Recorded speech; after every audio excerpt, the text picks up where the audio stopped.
Judge Joe Brown, and we're listening to We All Be News, News-Free Dixie for the 21st century.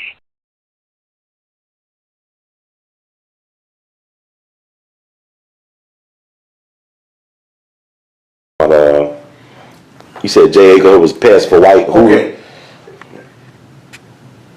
All right, let me know when you're rolling. Okay. I'm ready. Okay, one of the things we need to take into context about our current situation is how we got where we are. One of the big factors in that is J. Edgar Hoover. Now, there's some things that are not apparent on the surface about that man, and one of them is that he had a pathological hatred for the Klan. And it turns out one of the reasons is because the Klan used to harass his parents for allegedly passing for white. So if you look at early pictures of J. Edgar Hoover, you see somebody that looks quite a bit like Harold Ford Jr., the former congressman from the area.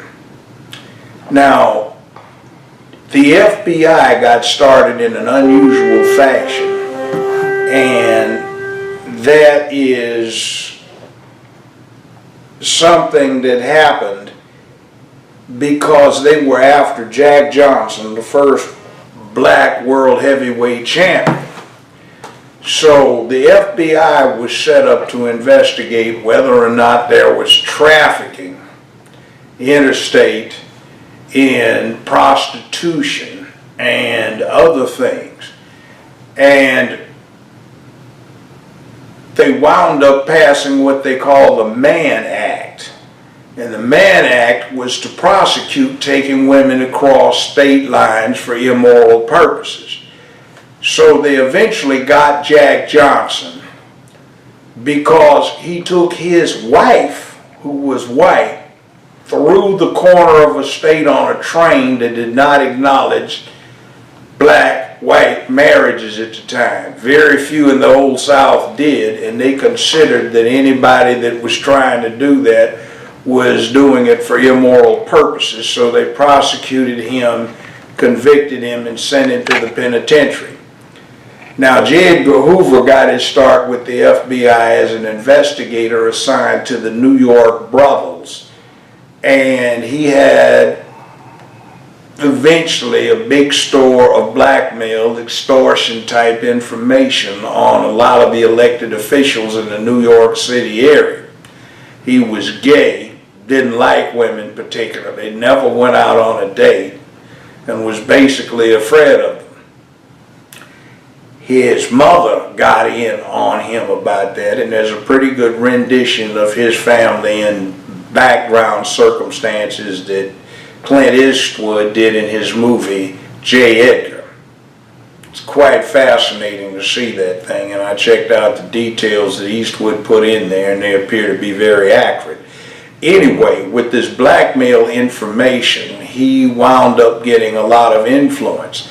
After World War I, when they got prohibition, they assigned the FBI that had a limited scope at that time of investigative powers to look into legal and illegal alcohol production.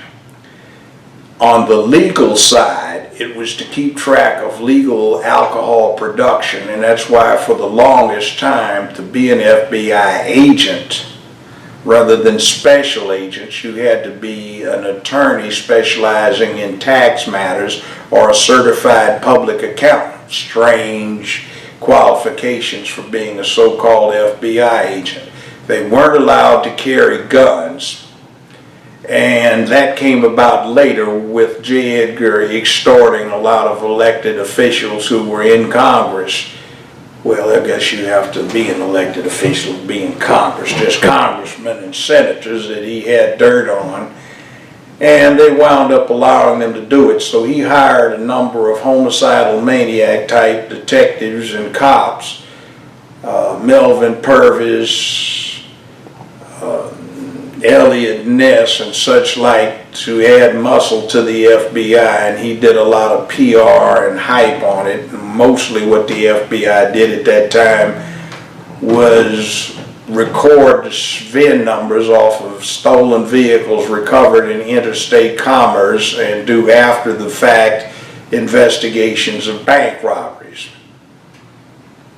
They wound up having this thing about communism, and J. Edgar, being somebody that was nervous about his own black ancestry, did like so many who don't like what they are, such as, say, Supreme Court Justice Clarence Thomas. They hate themselves and they hate their people, and they take every opportunity to down them. Well, J. Edgar Hoover got in some real deep intelligence sources on what black people were doing when the first two long-term presidents of the NAACP were recruited not as informants but as sworn FBI agents. The Jewish population had supported the NAACP to help themselves out. In other words, if you couldn't do it to a Negro, you couldn't do it to a Jew. And for a long time, the NAACP fought segregation and discrimination against Negroes by using the ASPCA laws. In other words, Society for the Prevention of Cruelty to Animals.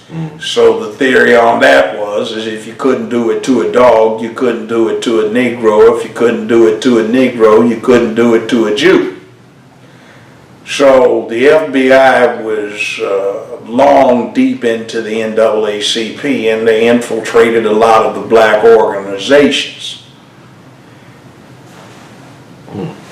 Hoover had this cockeyed theory that the communists were controlling the civil rights movement and had gotten control of black churches in the South. He also found out that too many black ministers, then as now, like to swing and being a bit kinky about what they're doing. They became, in that day and time, subject to a lot of blackmail. And J. Edgar Hoover, being gay, also hated others of like persuasion. It's not obvious as to why, but if you know the syndrome, then you can understand it. So he got in a lot of information. A lot of black leaders and black preachers at the time swung both ways, or basically only went one way, or they were pedophiles, and he controlled a lot of them. And the civil rights movement was basically show because of that. Eventually what happens is you get militancy developing in the mid-60s. I know young people on the West Coast, self-included, didn't have much respect for civil rights activity because we thought basically, what are you doing down on your knees getting beat across your head by some racist who's supposed to feel guilty after a while? That's not any fight or struggle, that's just getting your butt beat. Right. So there was a militancy that was developing on school campuses around the country. There was just a lack of further tolerance that developed in the youth through the inner cities. And from 64 to about 66 or 67, we had a lot of inner city riots. LBJ surprised everybody. That's Lyndon Baines Johnson when he became president, and probably the most ruthless, unprincipled politician in American history getting to supreme power, became one of the most principled ones when he got there. He did not like John F. Kennedy's so-called civil rights bill.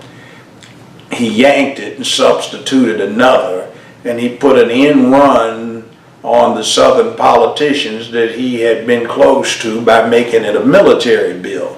Most people don't know this, but the Civil Rights Bill of 1964 has an interesting preamble that's something like, whereas the United States of America is engaged in a life or death struggle with the forces of communism and totalitarianism, and whereas the military is our first line of defense, whereas it's been long integrated, whereas the morale of the troops and military personnel is paramount in their ability to defend the country, and whereas there are certain parts of the country where base commanders have no control over the bigoted, biased, and discriminatory treatment that certain military personnel and their families suffer.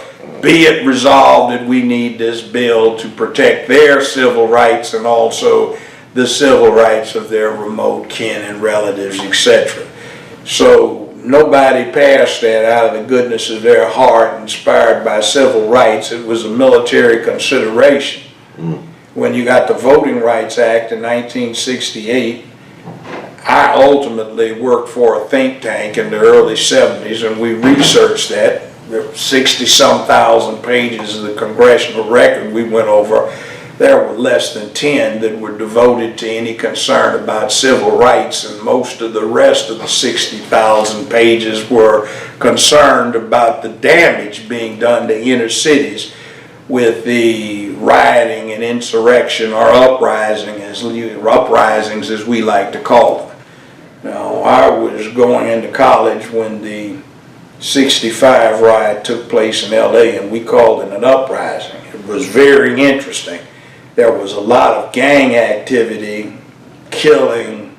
They had Slossons, Del Vikings, businessmen, Bobtown, De La Soul gangs out in L.A., but by a month after that riot, the tensions had been dissolved and evaporated, and I don't think there was a black-on-black homicide except 2 in the next 18 months in LA, and that was, in one case, if I recall correctly, a woman shooting her husband and a girlfriend shooting her boyfriend.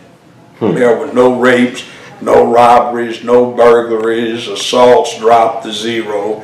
Everybody was peaceful. LAPD had gotten run out and they had to bring in the National Guard, so cops started patrolling 2 at a time. They looked straight ahead, didn't look at anybody, and they got taunted.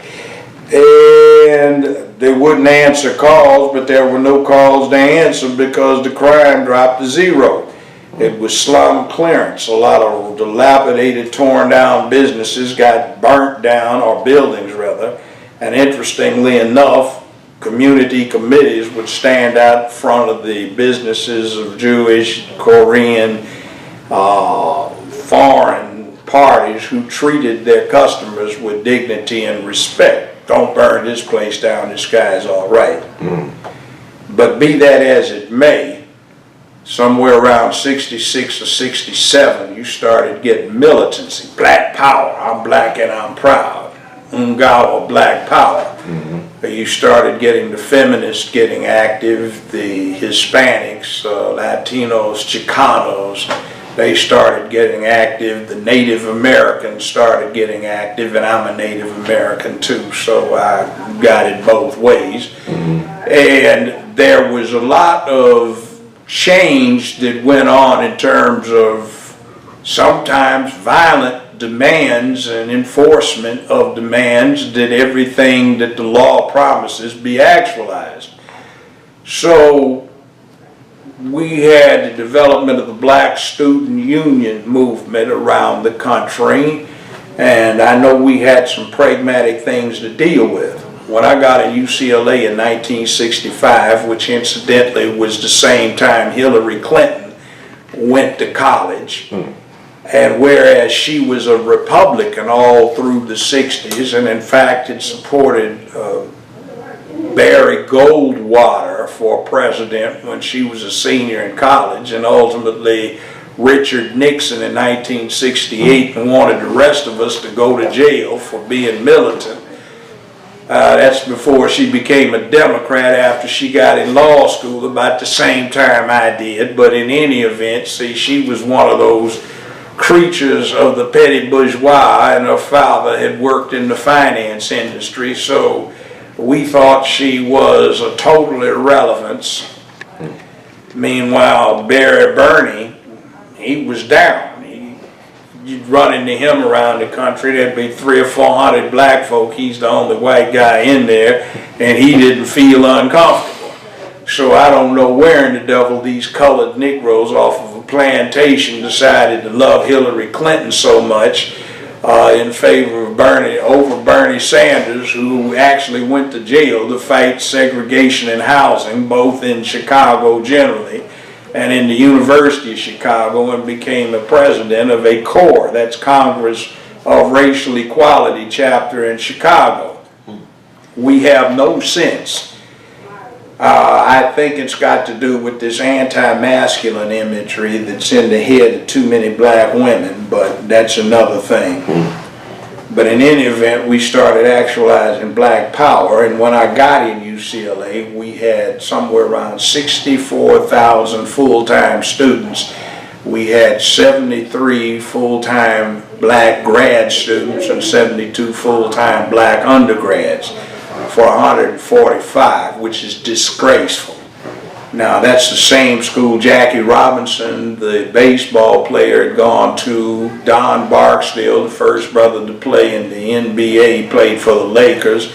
Kenny Washington, who played football in the same black field with the other two, was the first brother to play for the NFL. He played for the Rams, who were in Cleveland then in L.A., then back to St. Louis, and then to St. Louis, now back to L.A., and guess what? Magic Johnson owns them. Wow. So he's a third owner of the Lakers. So the Lakers moved from Minnesota to L.A., so you got that UCLA connection with all of the sports. All three of these people played in the same backfield playing football. Don Barksdale wasn't a basketball player, he was a football player and ran high hurdles. Jackie Robinson ran track, played football, never played baseball. And Kenny Washington played football, and he got hired by the Rams, and then they hired Woody Strode, who was the actor, and then they hired the first two brothers out of Grambling, a guy named Deacon Dan Tyler and another one named Tank Younger. So you've got that UCLA connection. We had Ralph Brunch, one of the executives in the UN after it started, and there's a big, tall, waffle-looking building on campus named after him. And Tom Bradley ran track and went to UCLA, and he became the first African-American mayor since California had come into the Union. There had been a black one who was actually the first mayor of LA, period. He was a Hispanic, but that was 150 years before that. So we had a long black connection, but few black folk. And I played football, but at the time I started playing football, there were only 3 brothers on the football team. Wow. And see, we decided to change that. So between 1965 and 1969, we got in 1,500 more African Americans. We had 2 programs bringing in 250 to 500 each, which was the first set of this affirmative action bit. We did it on the basis of competitive assessment of aptitude tests, grade point average, and other factors that indicated an ability to succeed, because we said if we didn't use that other factors category and criteria, then we were going to get into reverse discrimination. Now, it turned out that that was a setup. The case that attacked affirmative action and started this reverse discrimination case was known as Bakke. Some colored folk who wanted to get into medical school but didn't want what they called a political test of what else have you been doing, i.e. other factors that indicate an ability to succeed. They just wanted to have the highest grade point averages and aptitude test for black people, but that without that third factor being involved would be reverse discrimination, but they set it up, and here we are now with all of the fight against affirmative action. California ought to be ashamed of itself because their Constitution sets up the University of California and a state college system separately. The state college system is now known as the state university system. But the University of California was set up under a provision of the state constitution that said you need leadership in industry, finance, academia, community leadership, industry, arts, and sciences. in all communities, and in fact they mentioned black folk. They said our colored brethren who have so recently been in slavery or escaped from slavery, they need their leadership. So do our Hispanic brethren who were led by gangs, etc., our Asian brethren, and they went on down the line. So you see there's this thing of indications of ability to succeed, and we put in the factor that we wanted to maximize the fallout to the respective communities when a minority person was admitted, which is exactly what the California Constitution sets forth as a goal for the state. Now, this is from 1851, before the Civil War. Well, we set this up, but then at that point in L.A. City, we had the development of the Black Panther Party, which a guy named Sherman Banks founded there, and he was a student at Cal State L.A. We had a lot of students who were also Black Student Union, BSU participants in there. We got a bad thing that developed once it got expanded into the neighborhood, and we got in a lot of former members of the gang known as the Slawsons, who became Panthers. At that same time, there was a guy named Ron Everett who had been student body president out at LA City College and had a Jamaican accent. He's got wavy hair and blue-green eyes, and you see him now, he's been shaving his head for 50 years, and he's got a mustache and always wears shades, and he's got this fake accent where he goes, brothers, there's much that the black man needs to know. Howsoever, it is not at all necessary for you to trouble your heads, because I, Malala, will teach you. They call it Malala. And if you recall the Million Man March 20 years ago, Minister Farrakhan brought him up and said, we have Ron Karenga that a lot of the African American community has great animosity to, but in the spirit of reconciliation, Brother Karenga, if you'd like to come up and say some remarks. That's because Karenga and allegedly others started becoming informants for the FBI, and in Los Angeles for the SIS, Special Investigative Squad of LAPD. And in those days, they were trying to get back on top after having been run out of South Central LA. They didn't call it that then, that was a little later. Now the LA City Council says it has such a derogatory connotation that they don't want anybody to say South Central. But in any event, there were a lot of killings of activists and militant black leaders and students that went on, and we knew it was the US organization with Karenga. That's one reason I will not celebrate Kwanzaa, because it's one of his creatures. And I think he's a scoundrel, and he needs to pay some costs, some one way or the other, for what he did. Some good, close, and personal friends of mine died as a result of his activities. Now, I was the community liaison for the Black Student Union, so I associated with the Panther Party, with community organizations, with the Brown Berets, which was a Chicano organization, Native American organizations, Asian organizations, SDS, Students for Democratic Society. They were white, but they got involved, and we were all trying to make things happen.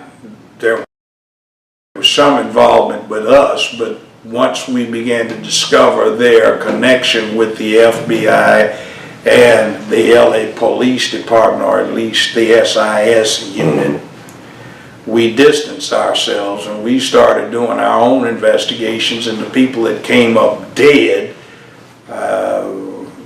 looked like they were murdered by us. Now, I, along with a handful of other people, started setting up a minority studies department out at UCLA, a nascent department, and we had special admission, special education for minorities, that we got all of the ethnic groups together to start. We got a building known as Campbell Hall. Now we have Bunch Hall that is devoted to it, and half of the they're so this and that student and faculty types that are so proper, they don't even know how the Department of Minority Studies started up, and some people died. So Karenga wanted to get himself insinuated as head of the Minority Studies Department. So we had started bringing in a lot of African Americans, tripled, quadrupled the number in there. And the first group, they were down. You know, everybody from Big Lou, now known as Kareem Abdul-Jabbar, the basketball player, and Mike Warren and Lucius Allen. If you wanted something done, brother, let's go. We got to move on the econ department. So they were there with us. But now you started getting this second group we got in. And brothers, I understand that you've made so many sacrifices on our behalf, and I wouldn't be here without you. It's not that I don't appreciate it, but I can't afford to jeopardize my career, so you'll have to go on without me, but I'll be there with you in spirit. Drag that fool. Bring him. One of them who tried, well, actually became on an illegal election the BSU president. He was so scared we drug him and he urinated on himself. He had gray pants and there was a stain down his left leg and a puddle of urine all by his left shoe. When we drug him onto the confrontation, LAPD was there, LA County Sheriff's Department, the Highway Patrol, the university cops, and he was shaking. We had to hold this dude up. He almost collapsed. But anyway, he's dead now, so let's not talk too harshly about the dead. But I don't have anything good to say about him. Didn't like his mama, daddy, or his sister either. They tried to work being good colored too hard. But anyway, Karenga ran into an interesting roadblock. We had recruited John Huggins, who was a Panther from back east, and Bunchy Carter, who had been president, chairman of the Slawsons, the gang, who had just gotten out of the penitentiary. He's about 27, 28 years old, and he'd been totally ignorant and stupid until he went and did time. Then he taught himself to read and write, started reading and writing poetry a lot. We actually got pretty good. We recruited him. And there was another individual, Geronimo Pratt, who was very intelligent, and this guy was a little different. He'd done 3 tours in Vietnam and had been part of the Green Beret bunch, and he was out there, but he was smart, so we recruited him. He became a Panther. We got Elaine Brown, who was a student. She became a Panther, and there was a guy named Nathaniel Clark, who we recruited as a student. He became a Panther, and there were others. So Karenga's efforts to try and co-opt this nascent minority admissions and studies program ran afoul of some of the students that were already there. Now, there was a pretty eclectic group of black students at UCLA, and I remember one guy, I won't mention his name, he was a little older, in his 30s, and I said, man, I know you from somewhere. See, I'd grown up in South Central LA. So eventually we were drinking some wine back in those days. What was it? Akadama Red, I think it was, or Manischewitz Cream White Concord or something like that. Something nasty that'd make me throw up if I smelled it now. But he confided in me, and I said, oh man, I knew you. I said, man, you used to run part of those rackets with the numbers rackets for the mob out in South Central. And then I found out he eventually worked for what was going to have been a father-in-law of mine. He had kind of worked for the organization that ran the numbers bank. He's a very interesting character. Had a beautiful daughter. I regret I didn't go ahead and marry that woman, but it was another thing. But anyway, Bunchy Carter and John Huggins were on campus one day for a meeting. We had a call meeting. So 4 guys from us showed up, Stadi Ali, 2 twin brothers and another guy. I can't remember their names. And in front of 42 witnesses in the cafeteria, Campbell Hall, they gunned these guys down. Wow. Shot John Huggins twice in the back, Bunchy Carter in the chest, and hell, they ran up to my office and put 3 bullets, maybe 4 in the back of my chair. They thought I was in there, but I wasn't. Wow. It got real exciting, and the vice chancellor at that time was African American, and he was the acting chancellor. And they were having a meeting with chancellors of European universities. So LAPD went a mile across campus, snatched him out of the meeting at gunpoint, put a riot gun to the back of his head, marched the acting chancellor a mile across campus back to the scene, and handcuffed him to a chair.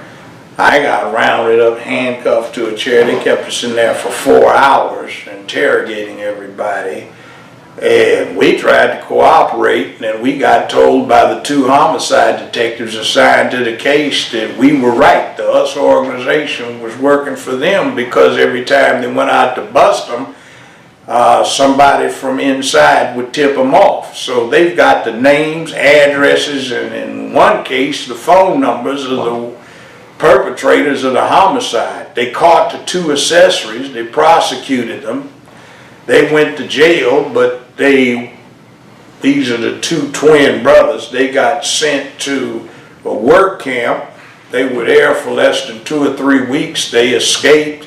They took down the bulletin on them within 48 hours, and I saw them about a year later at a function at the Palladium that a guy named Ayuko Babu was giving. He's president of the Pan-African Film Festival now. And we were raising funds for FRENAMO so they could get equipment and combat boots. That's a guerrilla organization in Africa. The State Department wouldn't let us send the boots themselves, so we had to send the money. So Stevie Wonder, Pharoah Sanders, Oscar Brown Jr., Taj Mahal, they gave a concert that lasted until the sun came up. Really, it was down. But in any event, what happened is there they were, these 2 that had gotten convicted of murder. And this was 2 years after it happened, 3 years after it happened. There they are sitting in the audience. Well, eventually they tried to turn themselves in. 25 years later, they got told, forget about it, nobody was interested. Apparently, the 2 that actually did the shooting tried about 25 or 30 years later themselves and got told, we don't want you. Have a nice day. Now, another person in there, Geronimo Pratt, got set up for murder in the 1st degree for 3 or 4 homicides, and eventually Johnny Cochran got him out. Now, I wound up being a witness on that because there was some false information about some kind of tip I supposedly gave the police, which I didn't. So I got in, gave an affidavit. I was practicing law. No, I never said that, never talked to these people. Cochran used it and got Pratt out of jail. Now, it was all kinds of things going on. I can remember we'd be talking in a community meeting, and the US folk would be taking shorthand notes. The FBI would pick you up at UCLA 2 weeks later, take you downtown LA, your car's out in the UCLA parking lot, you're 20-some miles away. They'd take all your money, they'd interrogate you, and they would quote to you exactly what you had said at a meeting, that these guys were taking down shorthand. And it got really cumbersome. Did you say so-and-so? Oh, we we haven't, overturned the First Amendment, freedom of speech, have we? I've got nothing to say. Talking about, well, you obviously are trying to quote to me, you say what I said, so what do you think of what I said? I've got no comment. You have to be careful because, you see, on the Fifth Amendment, you have a right to remain silent. And if you're talking to a state cop, you can say, I don't know a damn thing about it, go to hell. I've got nothing to say. They can't do anything about you, but if you say anything to the FBI other than I have nothing to say or no comment or I refuse, you can say I know nothing about it, but they can show maybe somebody talked to you about it, so they'd prosecute you for making a false statement. Later I ran into that, and a lot of clients I defended on a federal basis, 15, 16, 18 counts, indictments. We'd win everything, but I don't know what's going on. The statement to the investigators, and they get them for that. But it was what it was, and I'm digressing. But that was part of a carefully calculated move to destroy militancy and firm advocacy in the black neighborhoods, and to replace the militant guys who were trying to do something with this passive good Negro bunch who was riding in on the tail end of John F. Kennedy's educational push. In those days, education was free. For example, in California and other states, we had no tuition at the University of California, the state college, or the city college system. It was free. I think we paid $100-some or something like that for incidental fees. That got you free medical care, free prescription, free eyeglasses, free dental care, all the free tickets to the concerts, academic events, athletic events, so nothing cost you. Then Ronald Reagan got elected as governor in 1968, campaigning on a platform to destroy free public higher education, and he promptly started trying to do that. Now, one of the other people we got in was Angela Davis as a professor. She was a personal friend, and there was a guy named Ronald DeFries.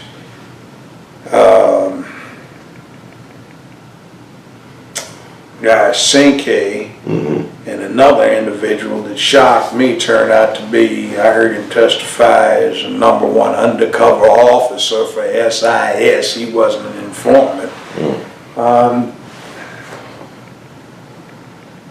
He wrote a book called Inside the Glass House and Glass House, and he talked about how he set up Angela Davis. He burglarized her home, took some weapons she had, and gave them to this young guy who was related to one of the Soledad brothers. He was 15 and not too tightly wrapped, and that set up that whole thing with this alleged escape from the Kern County courthouse.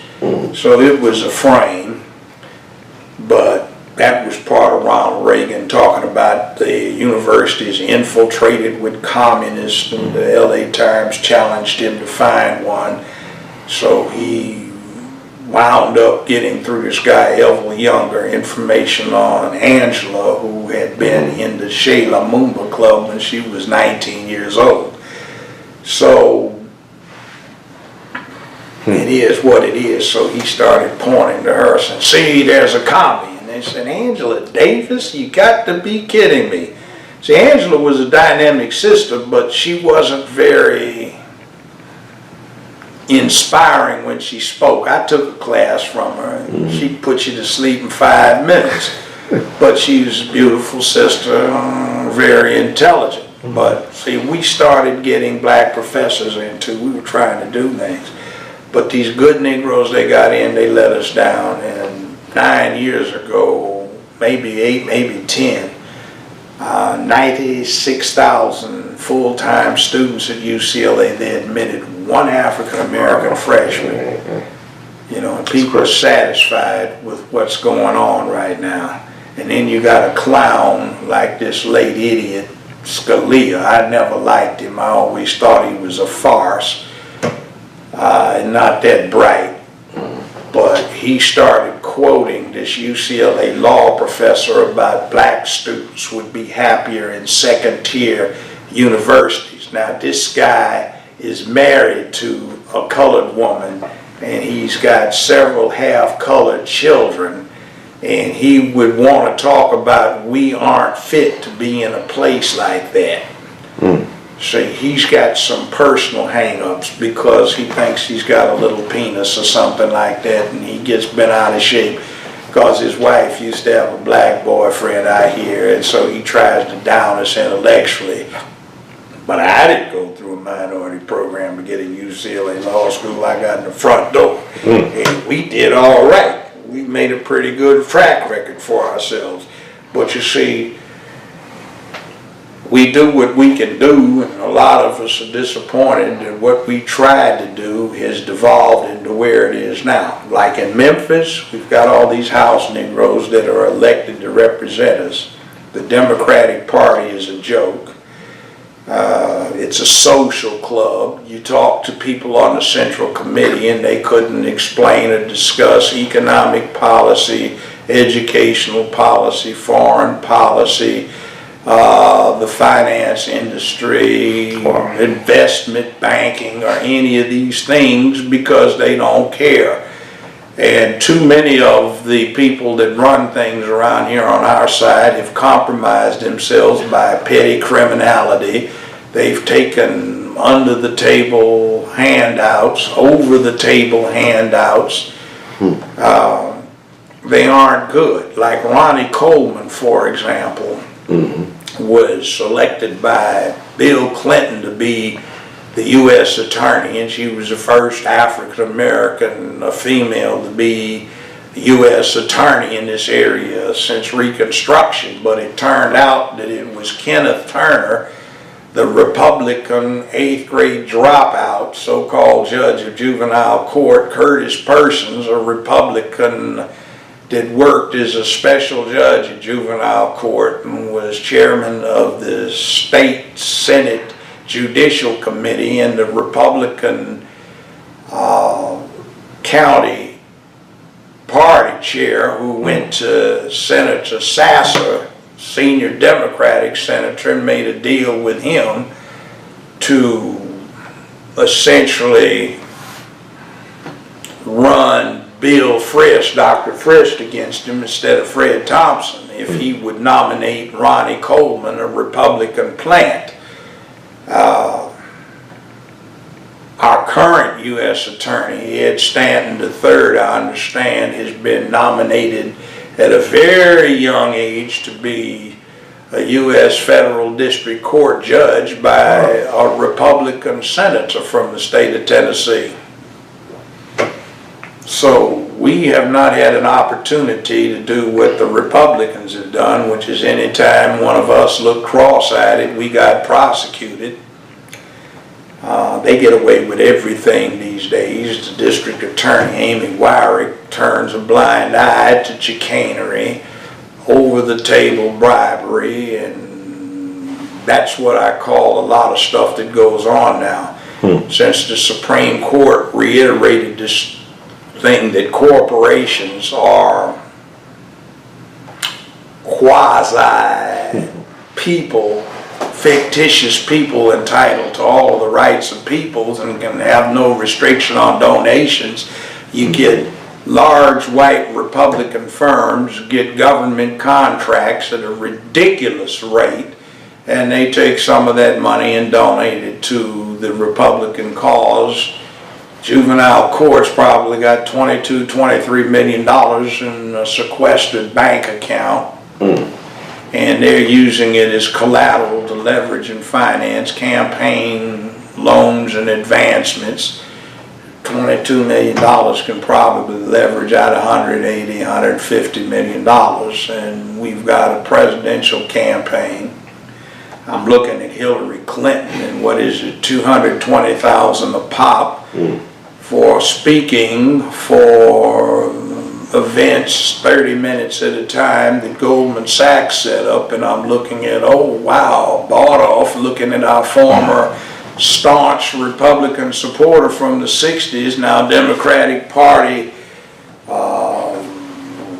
nominee, it looks like. But then I look at Goldman Sachs and I look at Barack Obama and Michelle worked for a Republican law firm in Chicago that had Goldman Sachs as a primary client. I look at his stepfather, Lolo Soetoro, who used Goldman Sachs as his American financier. And Lolo Soetoro was CEO, president, and founder of the primary oil company in Indonesia, where probably the world's largest oil reserves are located, after having been international vice president for Standard Oil and a major in the Indonesian Army reserves, and he was in charge of the death squad, so he had muscle. Obama's got a huge trust fund that he's beneficiary of out of Indonesia that uses Goldman Sachs as its financier. He appointed Geithner as Treasury Secretary, who was chief consultant for Goldman Sachs. The last two people confirmed for the U.S. Supreme Court, those two women, one of them at the time she was confirmed, was at that time a consultant for Goldman Sachs, and the other one had previously done it. The current nominee by Barack Obama is a confirmed, dyed-in-the-wool, registered Republican, and the firm he worked for represented Goldman Sachs, and by the way, he's on the Second Circuit Court of Appeal, and he has never voted for a black man's civil rights. There have been occasions where African American prisoners have been set free or had their convictions overturned, but he's voted against it in each and every instance, and he is a high finance oriented Republican. And here we've got a Democratic president nominally who is supporting him. We've got a Democratic nominee for the upcoming presidential race who's owned by Goldman Sachs, and Cruz, Creepy Cruz, his wife, was an executive for Goldman Sachs. And we look at Bill Clinton for 5 terms as governor of Arkansas, then U.S. president for 2 terms. That means he's a civil servant. So there is a relatively low cap on the amount of money they can make. And Hillary Clinton, I think the last few years in the law firm didn't break $250K, if I recall their tax returns they published. So how did they get to be worth $64 million in the interim and her get 28 million, in the last 3.5 years, since she's been a rather incompetent Secretary of State that made some of the dumbest calls I've ever seen. And then $16 million in a 12-month period from Goldman Sachs at $220 a pop for 30-minute speaking engagements. You're bought, controlled, and sold. You're sold. So we started in the Reagan administration when they started borrowing a lot of money from the People's Republic of China, trillions of dollars. We still haven't paid any interest on that. And the rich got real rich and the middle class dropped down to being kind of poor, and it's gotten worse. And the Obama administration has been borrowing trillions of more dollars to make ends meet. And I'm worried about him. We like to think we got a black president. I say we haven't. If they ever hypothetically authorized reparations to African Americans, I would rather say Afro-American because of the cultural significance. He wouldn't be eligible because he has no African American, Afro-American, Black American ancestors. He's raised as an Indonesian, his mother's white, and his blood relatives are interesting. CNN ran a special on it. So our president is a blood relative of Dick Cheney, the right-wing clown, Brad Pitt, the actor, and Warren Buffett, the billionaire. Also, it seems that the Bushes and the Sotoros did business at one point on an extensive basis, and the idea that Barack Obama is family friends with the Bushes is a little weird, but it seems to be the fact. When Sotoro died and left everything to Obama and his two half-siblings, he was one of the 10, 15 richest men on the planet Earth. So just take that into context. About 15 years ago, my oldest son was causing problems, so my then wife suggested I send him to a certain private school in Hawaii, and I was astonished to discover that the tuition for that high school was $95,000 a year, not including room and board. And guess what? That's the high school Barack Obama went to, and when he went there, according to a white classmate of his that I'm acquainted with, the tuition, not including room and board, was $45,000 a year. Wow. So that's a nice little homeboy with that kind of money in his backing. He's probably, by the way, worth quite a bit more than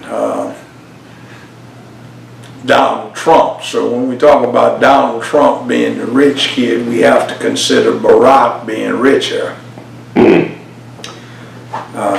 He hasn't done much of anything for African Americans. The educational setup is still horrible. He hasn't done anything to change it. There's no back to work employment bill. There's a bailout bill that the Bush administration came up with, $700 billion. Principal beneficiary now is Goldman Sachs. There's an incentive plan, $781 billion, which are the two largest appropriations in the history of the United States. And nothing's been done about high finance, investment banking, and financial banking. And what that is all about is they get to run the financial banking industry, such as Goldman Sachs, but they don't have to put their own money up. They use tax dollars, and if anything goes wrong, the government bails them out. That's the bailout bill and the incentive bill. So I thought private enterprise was you put your own money up, put it at risk, but when you put tax dollars up, that's something else. You get the profits, you get to run it, but the taxpayer's back. So nothing's been done about that, so we've been let down for 8 years, and looks like if she gets in, we got another 8 years for a 16-year run of finance ripping us off, and we're paying for them. What about the email situation with Hillary? Oh, that's disgusting. See, the part is government email operations and servers get hacked, but private has nowhere near the defensive ability that you have with government-run email systems. Now, see, stuff that's going through these emails is hypothetically we have word that they are going to assassinate Gaddafi next Tuesday. We think this should be tolerated and approved. So what kind of security are you thinking about for the U.S. when you allow that to go through a private server? See, when you start letting stuff that has to do with the security of the United States of America from the State Department angle, from the person at the top, and they're just putting it right out there with the rest of us, you see, that's just rather scary when you think about it. And what it is reflective of a spoiled little upper middle class girl who's used to getting her own way without having to worry about the consequences. So it's indicative of a wrongful outlook on things. I can't think of anything that she pushed as Secretary of the State that was wise. She supported that weapons of mass destruction nonsense, which was basically Halliburton, which is a Bush family enterprise, not run by Dick Cheney, but by the Bushes and the Walkers, was trying to get the contract with Hussein to exploit Iraqi oil. The Russians and the French got it. So here we come with weapons of mass destruction, which is a fabrication, and that moron sits there and goes along with it. Why? Well, I guess since Goldman Sachs financed the whole mess and they own her, she was pushing it for that. Somebody needs to question her about that. Last I heard, 8 years ago now, Halliburton was netting $2.3 million every 7 hours off of their Iraqi operations. See, George Herbert Walker, Uncle Herbie to George Herbert Walker Bush, president, and great uncle to George Walker Bush, president, founded Halliburton in 1946 in Oklahoma. It had previously been founded in 1919 in Oklahoma, but it had become defunct and he reincorporated it. So Halliburton is a Bush-Walker family enterprise. Now he helped George Herbert Walker Bush set up Zapata Oil, which was a business that bought percentages of the mineral rights from property owners who ringed certain areas that Halliburton knew were going to be subject to oil development. And maybe you buy 10, 15, 25% of the person's mineral rights, and then 2 years later the mineral rights start coming in because Exxon is pumping oil and Halliburton knows about it. It's illegal because it's insider information, but Bush made a fortune and he and the family chartered Zapata Offshore Oil Inc. in Kuwait. It's a holding company for the Bush family operations in addition to Halliburton. So they were broke and destitute when Hussein nationalized everything in 1991. After Gulf War I, well, Hussein got punished. Kuwait got back on its feet and the Bushes were back together financially. Now the interesting thing about Kuwait is Winston Churchill, the famous prime minister, was looking for a reliable source of oil for the British Navy because their educational level had dropped, and some clown forgot that when you shoot a heavy shell it goes out, up, and then down. Right. And they armored the sides of their ships, but not the deck, so they had to make up for that so nobody would find out, but they needed oil to replace coal. So this Lawrence of Arabia that was subject to a movie that's going to be a remake coming out in a few months was sent to the Middle East to find a suitable source of oil. He found southern Iraq. So in 1922, Winston Churchill got British Parliament to charter, Anglo-Persian Oil, which is now British Petroleum. And the Royal Marines went in, cut off part of Iraq, which is now Kuwait, set up a puppet government, and the rest is history, and a lot of people are dead. Now, by the way, Lolo Soetoro did a lot of joint ventures with British Petroleum. That's Barack Obama's stepdaddy, adopted daddy. You will notice that when BP had that oil rig blow out in the Gulf and everybody said, why don't you allow the other oil companies to come in and help? And Barack Obama said, no, we're not going to require that. That's because his trust fund still doing business with BP, and that would have revealed some secrets, and meanwhile he was playing basketball. And BBC noted, this is the 23rd day of the oil crisis in the Mexican Gulf, and it seems the American president, for the 21st day out of the 23, has been playing basketball with high school youth. Interestingly enough, he's not been talking about character development, but simply playing ball. Quite fascinating. It would seem he would be able to use his time for something more constructive, considering the environmental disaster here.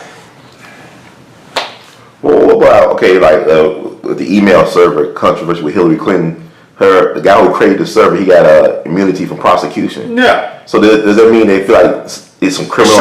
Something's wrong. Yeah. See, if you are entrusted to be Secretary of State, Right. that means the only person over you is the President of the United States when it comes to dealing with domestic policy. Right. Secret treaties, deals with MI5 to assassinate somebody, hiring, this group or that group of special operatives, the deals, cutthroat things that go on behind closed doors and supposed to be highly classified. You run this through a public domain server. What kind of irresponsible moron are you? And if you want to see how bad what they're talking about with this Benghazi thing, see 13th Hour. Okay. What happens is they've taken down Gaddafi. That was on her watch. That was her call and recommendation to Obama. And Obama now says it's one of his biggest mistakes. So you have an operation where there are 45 CIA employees operating clandestinely in Benghazi.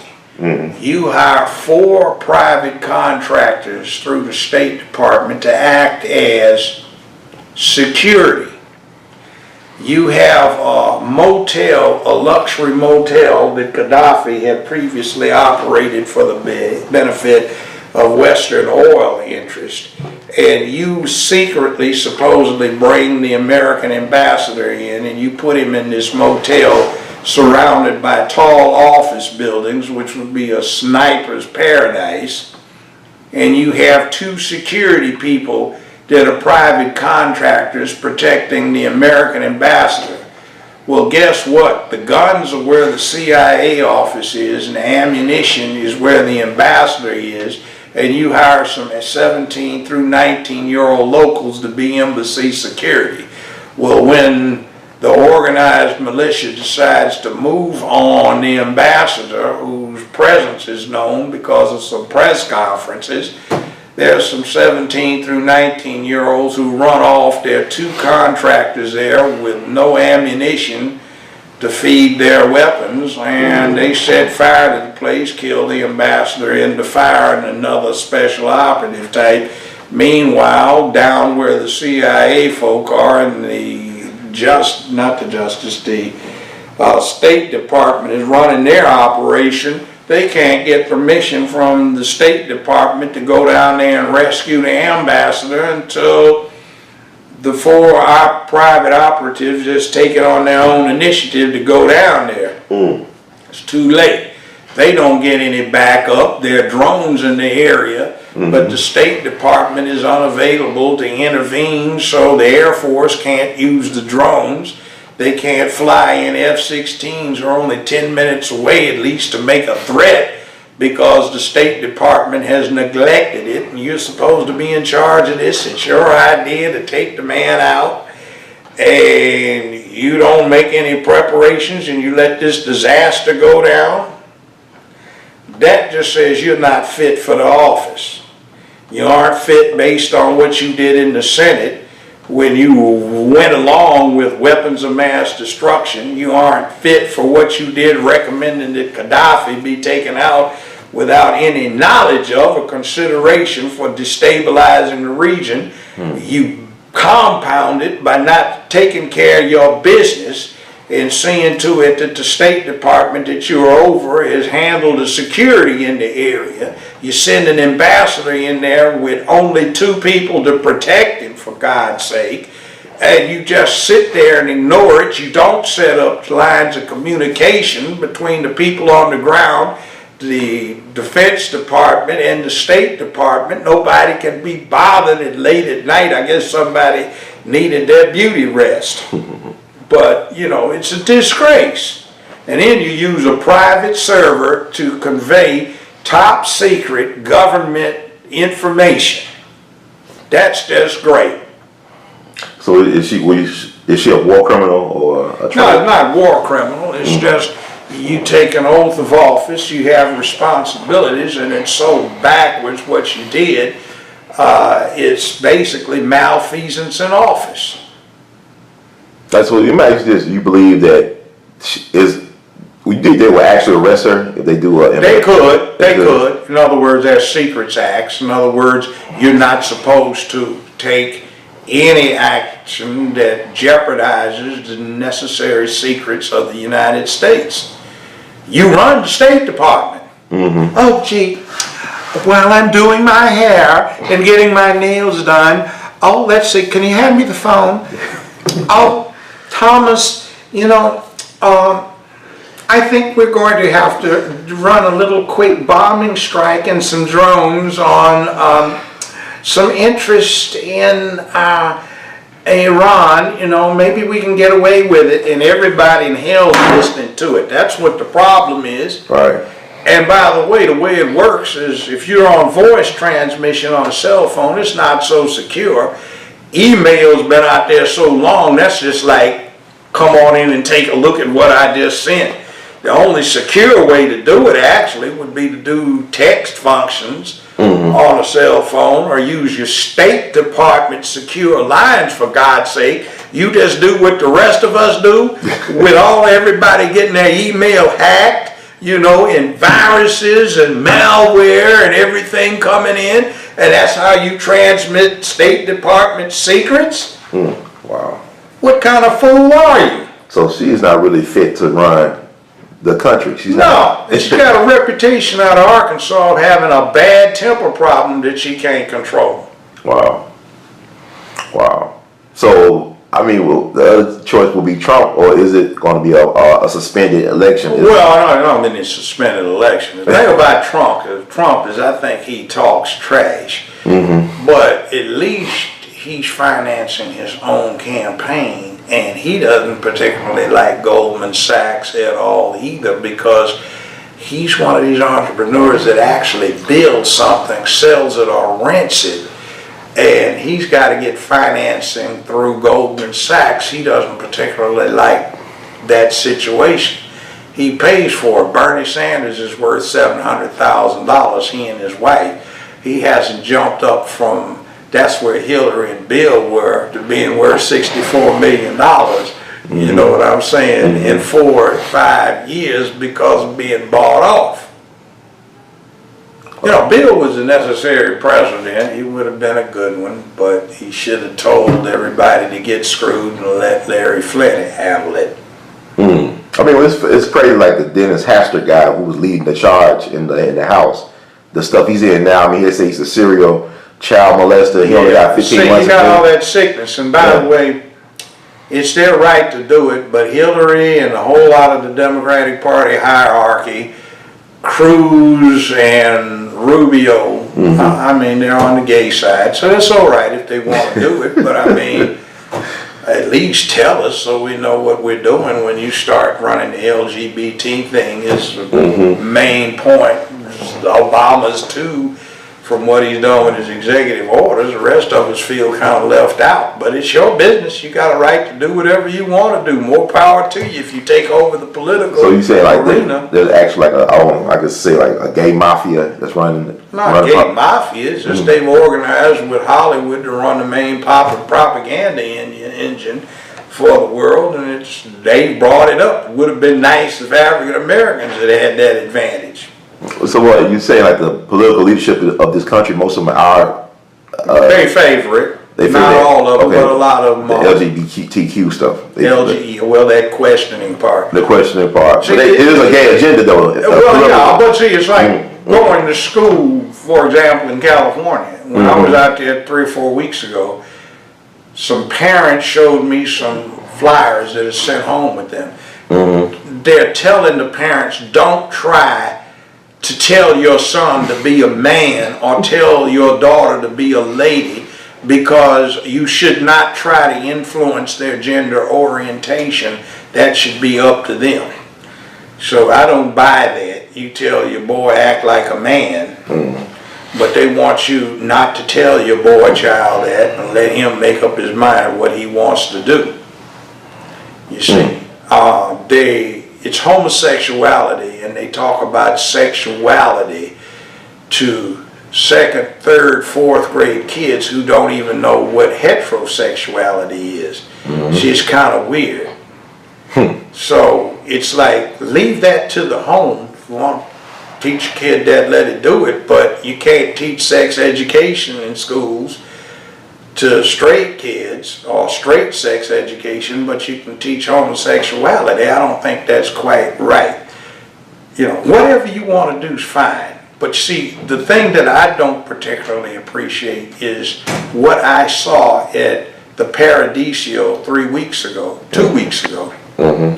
I went in there to see a movie. It was Criminal. It was a pretty good movie. Okay. And then I decided to see Superman versus Batman again. Kind of an interesting theme. So I'm into the theater early. And right before they got ready to run the trailers, they were running these public service announcements. So they had one that they had flashed on the screen. It said manhood, huge capital letters. I said, okay. Then it said duty, honor, courage, bravery, forthrightness, integrity, accountability.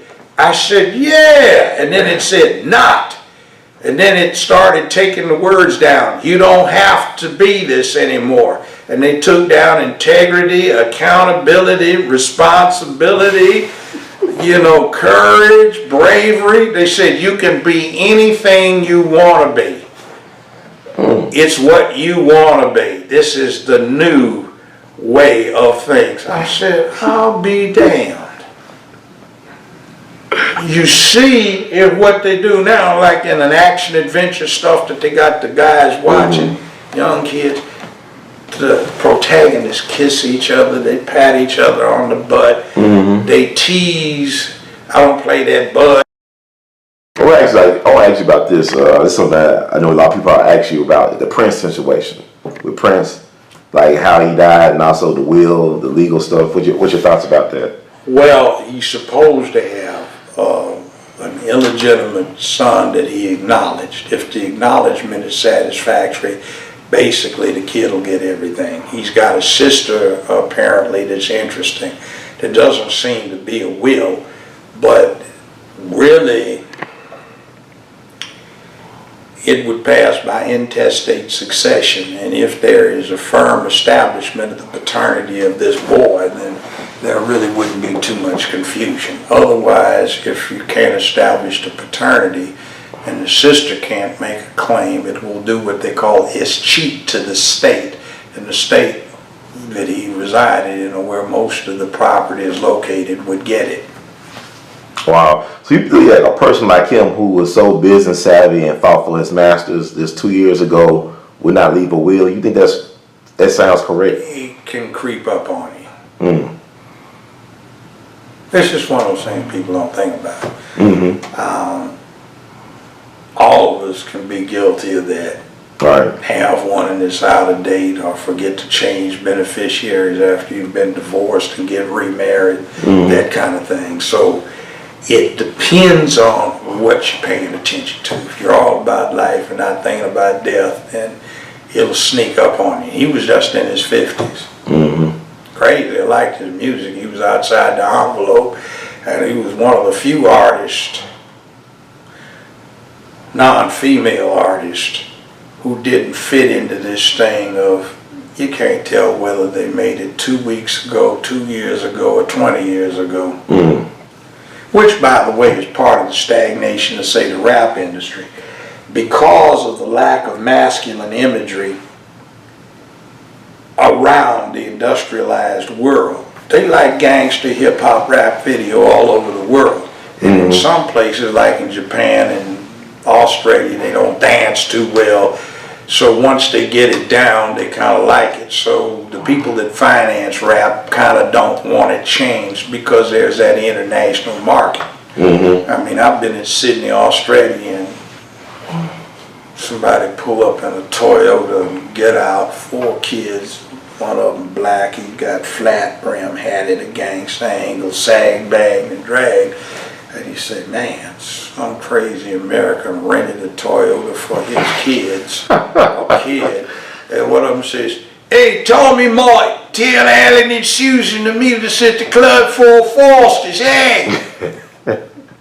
You know, or in Beverly Hills, 90210, they've got rich white kids with multimillionaire daddies running around sag, bagged, and dragged trying to play gangster.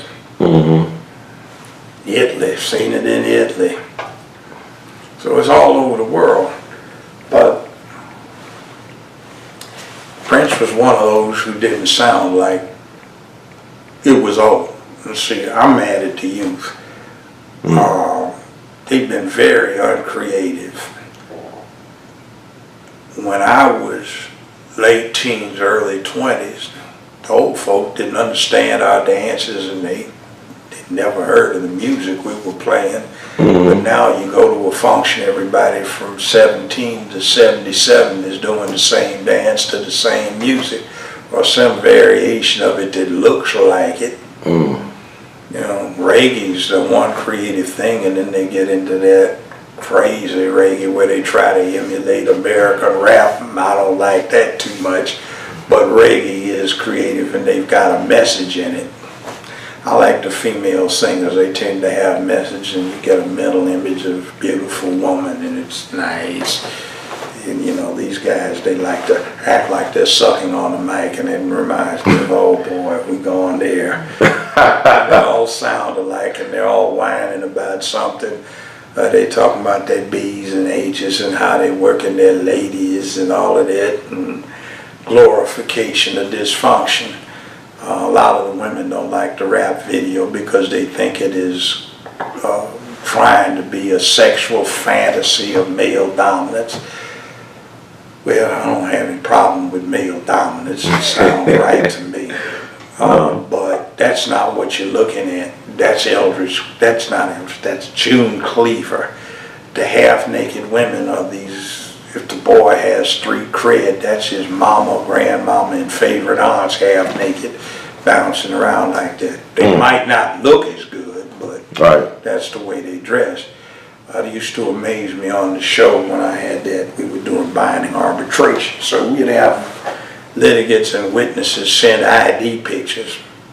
And you'd get these women would send you a picture with hoochie mama shorts on, little halters with a 40 ounce in one hand, cigarette in the other. And they show up with their boys, 16, 17 years old, and that's the imagery these boys have. The women don't have jobs, they're trying to find somebody with a job to hustle and then give it away to somebody that doesn't have a job. They're thug. Wow. Take care of your thug. I used to tour around the country. You'd get to radio station WFOL. This is Bobby on WFOL. This is Take Care of Your Thug Week. Do you have a thug at home? Call Bobby and let me know. Talking about we got a caller. Tamika. You got you a thug at home? Is this you, Bobby? This is Bobby, Tamika. Am I on the radio? You on the radio, Tamika. Yeah, I got me a thug. He's so fine, he look like Denzel. All my friend girls, they J.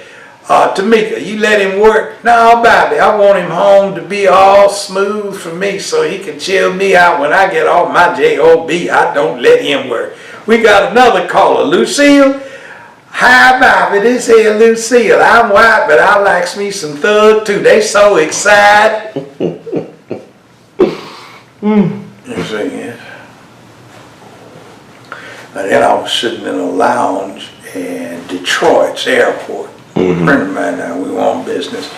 It was an Ebony magazine, and this black female PhD had written this article. Sisters, you got to get you a thug. They're so exciting. But since you're paying the tab, you know, it's all your shot. It's all a fantasy. You can have raw masculinity without having to put up with the downside. Sick. But then Roger King World, he discovered Oprah and Phil, and at one point CBS or Paramount had brought him in to manage me, Judy, Oprah, and Phil. So he asked me to do him the favor of sitting at a table at a banquet in Manhattan next to his two daughters. Well, one of them was married. Okay, but she's plain. One of them just flat drop dead gorgeous, and she had finished her master's degree. And she had a trust fund this life. If she never wanted to work in life, she still couldn't spend it, but she was trying to work on a PhD. So she said, Dad said, talk to you. I said, okay, go ahead. I said, what is it? So we got to talking, and she got candid about it. She said, what's the problem? She said, I can't find an eligible bachelor. All these boys I date, it's like my girlfriends with dicks. What's going on? Can't I find a real man? So I broke it down to her about how back in the late 60s is an anti-war thing. The feminists said war is a man thing. Those white guys who couldn't make it in the white man's world chimed in, and the gay crowd jumped on it. They said war is a man thing, so the way to stop war is to change the way you raise boys to men. They should be raised like the girls, and the girls had a mantra. Men need to learn to express themselves, to emote, to cry, to shout, to let it all hang out instead of trying to be so uptight and under self-control. Well, you take a boy, raise him to be a man without being under self-control. That's dangerous. We touched on that earlier. Right. But unisex child rearing, no war toys, cap guns, anything like that. And they basically got to raising girls. There's no yin-yang principle there. And the women today can't find a man, and the young girls can't find a man, and you have this deplorable situation where for the last decade and a half, on average, only 28% of America's high school graduates every year are male. 72% are female. 68% of the undergrads in America are female. 64% of the grad students are female. You see what happened to the boys? They have had for 45 years, take your daughter to work week. They've never had a national take your son to work week. Wow. See, you have this matriarchy in the inner city and elsewhere, and the boys don't see manhood. They don't even know what it looks like. They want it, but the only thing they've got is this fake, really female thing, gangster hip-hop video, where the imagery is just a male edition of a gold digger. How you support yourself. You got ladies take care of you, like get the opposite sex take care of you. Wow. Well, actually, it's like I'm wrapping up. You met PrINce before? Have you met? I never met him, but my ex-wife did opening acts for him about 25, 30 years ago when he was on the Purple Rain tour. She sang with Sheila. I had a fine ex-wife. Yeah, I see the picture. You picked well. I see a picture of your girl. You do good. You're doing good. So what do you think work about PrINce? Because PrINce, he wore high heels and the eyeliner, but he still... He's an entertainer. I don't know. But he still had a lot of women, though. Women love PrINce. Yeah, I know. I didn't like the imagery. I didn't like it with Little Richard, though. He tries to explain it away by saying back in the 50s he needed to do that so he wouldn't get lynched. But we've had a number of those entertainers like that. Michelle Jackson, a.k.a. Michael, I thought was a disgrace. And, I was a criminal court judge. I pronounced the death penalty on more than one occasion. I never thought it did any good. I thought about the only offense that fitted the death penalty was pedophilia, and he got under that umbrella in the rain, talking about he didn't see anything wrong with a grown man being naked in the bed with a 10-year-old boy who was not a relative just to show love. And I said, oh, that's too sick. But, when they have a rerun of that last little number he did, whatever it is, I refuse to see it. They'll be down at the Paradiso or something. They'll have it at 8 of the stages down there.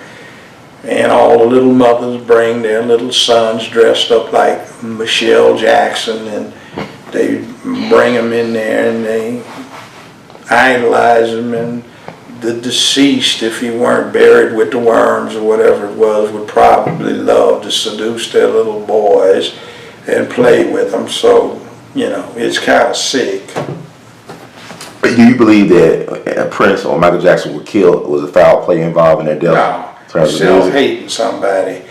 All that surgery, the plastic surgery to look like he's white.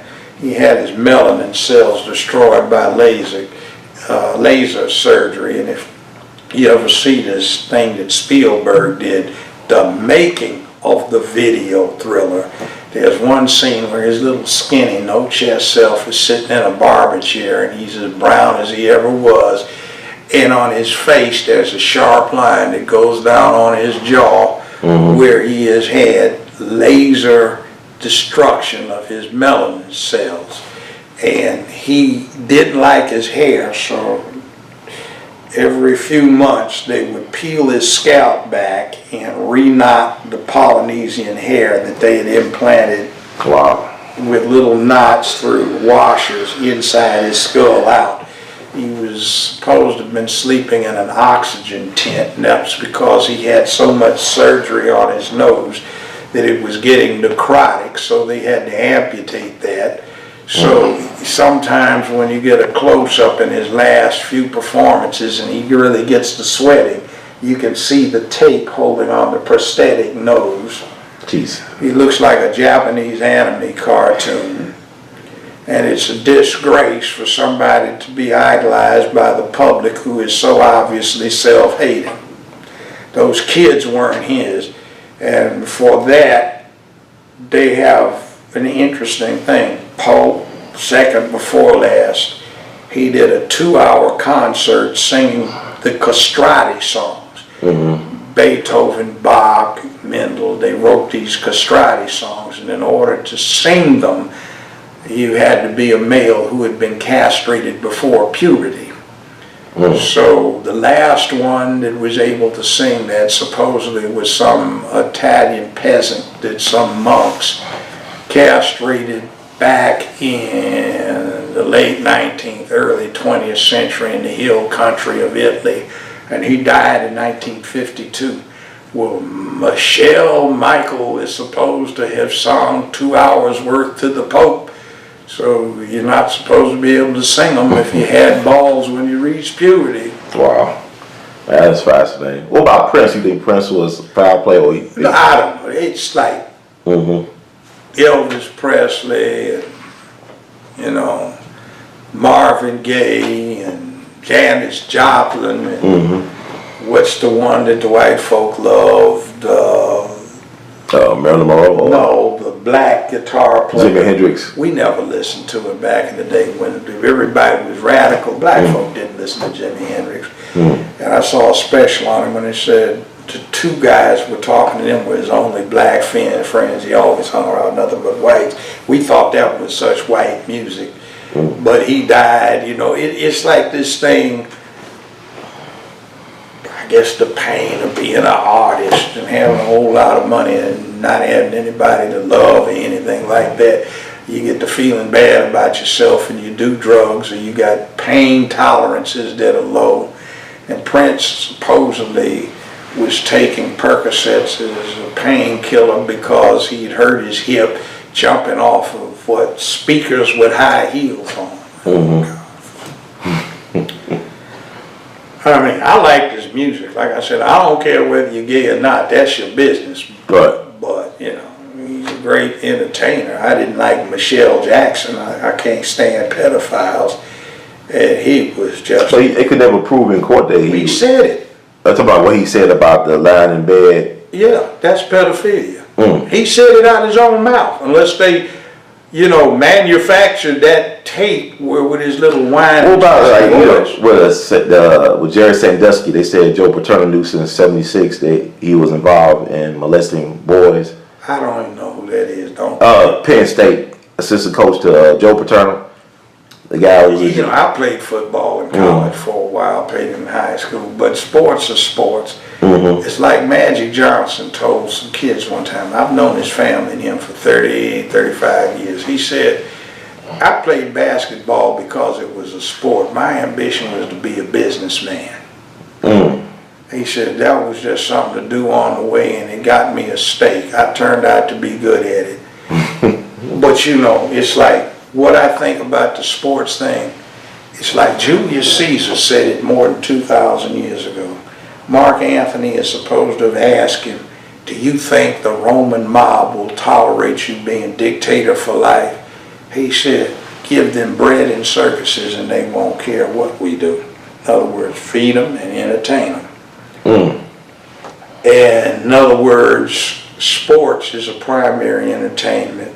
The Kardashians are primary entertainment. The housewives are an entertainment. You entertain them and they don't pay attention to what's going on for real. See, there are different types of thinkers. I won't go into it. It's type 1 through type 5. Type 5 tends to be a genius in something. And Napoleon Bonaparte, general, and Caesar, Patton, something like that. And then you get people down where they can't think and they need fearless leader. I was in the show last night, and you know, at the end of the Marvel thing, you know, they have a habit of, while the credits are going on, they will go back. And they did it twice, so stay through the credits. You had two of them. Well, they had the kid, Spider-Man, young kid, and then they said, Spider-Man will be back. So all of these clowns start laughing. What's funny about Spider-Man will be back? They just flashed it as words on the screen. And some of the people in some of the audiences will laugh at stuff and you say, that's not funny. They've been conditioned to think that's funny. And it's not. I had a friend that was a professor at UCLA until he retired. And he did an experiment. And what it was is they had sitcoms. And they took the laugh tracks out of these sitcoms and they left them in. So if they showed the sitcom without the laugh track, the group that watched a lot of TV would laugh at these things. The group that watched a moderate amount of TV would not laugh. And the people that hardly watched TV wouldn't laugh. If they played the same thing back with the laugh track, the people that watched a lot of TV would laugh a lot. People that watched a moderate amount of TV would laugh when they saw the laugh track or heard the laugh track, and the people that watched little TV wouldn't laugh at all because it wasn't funny to them. So they condition you. And there's certain types of people that don't get humor, they don't get satire. Like the movie School Days, been out almost 24 years ago. Lawrence Fishburne was in it. And he was making a lot of fun of the wannabes and the jigaboos, the frat girls, frat queens, blonde hair piled up all on their head. He was making fun of it. And I would always, when Spike Lee had a movie, I'd go see it in a white theater, a black theater, and then with a moderate audience. The black audience is going, ooh girl, look at that. I've been trying to get my hairdresser to do my hair just like that.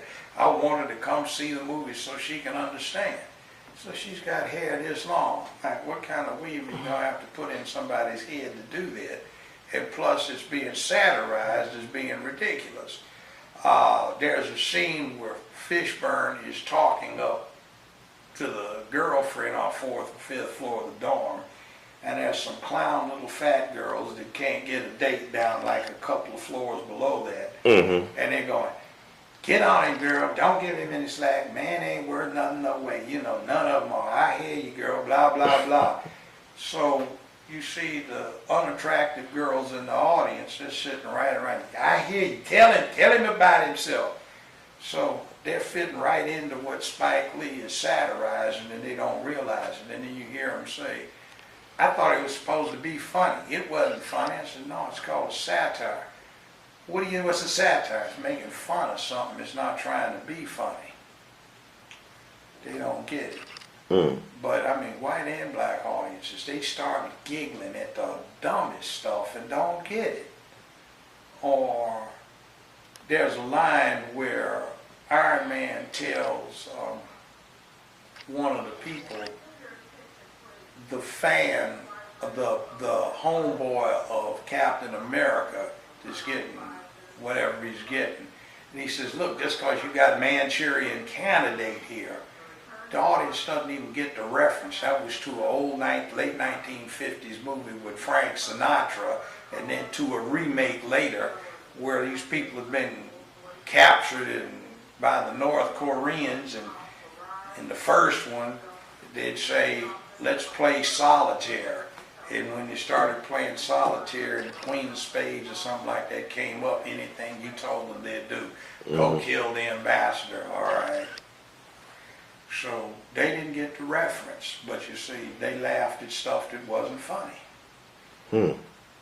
It's like slapstick, ha! And there was one big woman sitting down next to me. She was just being uproarious, just being loud and laughing like, you know, have you been smoking something, you know, got the giggles, you know, what's wrong with you? Judge, I want to thank you so much for your time on this day, Mother's Day, to give all this wisdom out to the people. Do you have anything else you would like to say? No, this is just a small slice of history that has a component going back 100 years or more all the way up to the present. Just watch what's going on. It isn't anything new under the sun. It's just inform yourself so you don't get gamed. Yes, sir. Thank you so much. In the words of great Duke Ellington, we love you madly. Keep on producing and pushing. All right, we all know.